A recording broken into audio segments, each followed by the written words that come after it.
नमस्कार। आप सुन रहे हैं द बॉलीवुड रेडियो और मैं हूं आपके साथ आकाश। दोस्तों, आज के इस पॉडकास्ट में किस्सा दो ऐसे सितारों का, ऐसे महान कलाकारों का जो अपने दौर में शिखर पर रहे, कामयाबी के और हर लिहाज से। लेकिन बात कुछ ऐसी बिगड़ी कि फिर दोनों ने दोबारा साथ काम नहीं किया, और जब साथ काम किया तो बरसों लग गए। हिंदी सिनेमा में न तो आज तक कोई दिलीप कुमार जैसा संपूर्ण अभिनेता हुआ और न ही राजकुमार जैसा सुपर कॉन्फिडेंट एक्टर। दोनों की अपनी फैन फॉलोइंग आज तक बरकरार है। दिलीप साहब का अंदाज, रोमांटिक हीरो के तौर पर उनकी छवि, उनके रोमांस करने का तरीका, और राजकुमार का जानी कहकर डायलॉग बोलने का अंदाज, आज भी लोग अलग तरीके से उसको मजा लेते हैं उसका। और दोनों की अपनी फैन फॉलोइंग, दोनों की अभिनय शैली में भी जमीन आसमान का अंतर था। जहां दिलीप कुमार मेथड एक्टिंग के चैंपियन थे, तो वहीं राजकुमार को कैमरे और दर्शकों पर एहसान करने की आदत थी। लेकिन इन दोनों सितारों के बीच एक ऐसा हादसा हुआ जिसके बाद इनके बीच एक दो नहीं बल्कि पूरे 36 सालों तक 36 का आंकड़ा बना रहा। यानी कि 36 सालों तक इन दोनों सितारों ने साथ काम नहीं किया, जबकि न जाने कितने डायरेक्टर, प्रोड्यूसर इन्हें साथ लाने की तमाम कोशिशें करते रहे। और वजह थी एक थप्पड़, और वो भी सबके सामने मारा गया वो थप्पड़।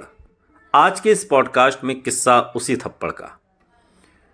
दोनों ने एक साथ पहली बार फिल्म साल 1959 में आई रामानंद सागर की एक फैमिली ड्रामा फिल्म पैगाम में साथ काम किया। और इसमें एक सीन था जिसमें दिलीप कुमार और राजकुमार के बीच बहस होती है और हाथापाई भी होती है।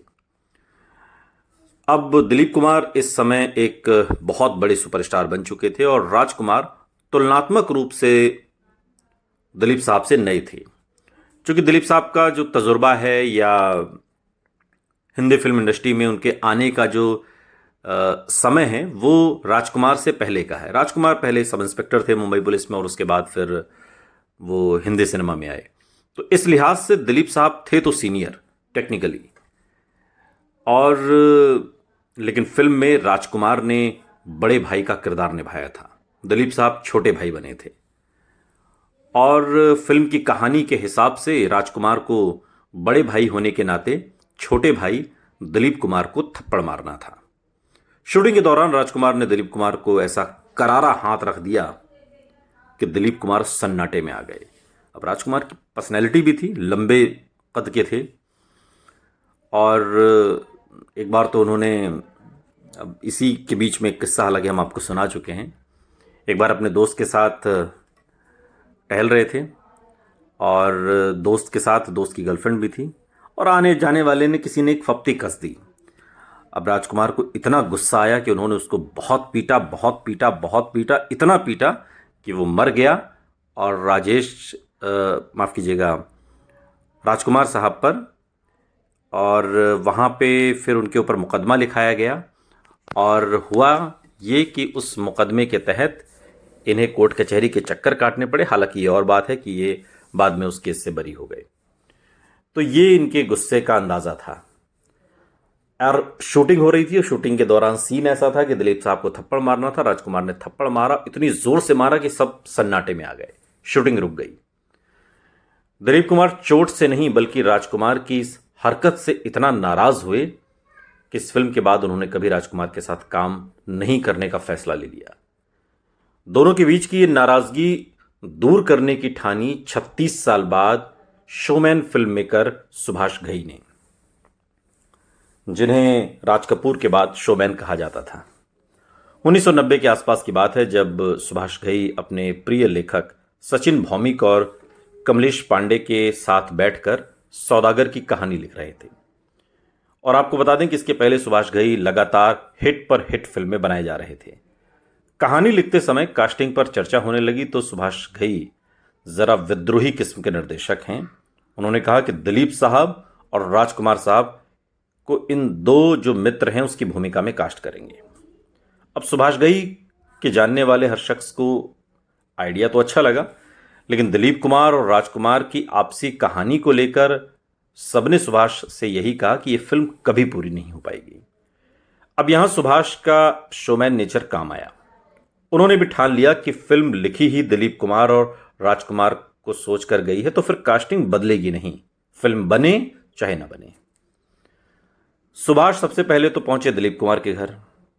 इसके साथ वो विधाता, हीरो और कर्मा में काम कर चुके थे, तो वो आश्वस्त थे कि दिलीप साहब कहानी तो सुनेंगे ही। सुभाष ने उनके घर पूरी कहानी सुनाई और कहानी इतनी बढ़िया थी कि दिलीप कुमार मना नहीं कर पाए।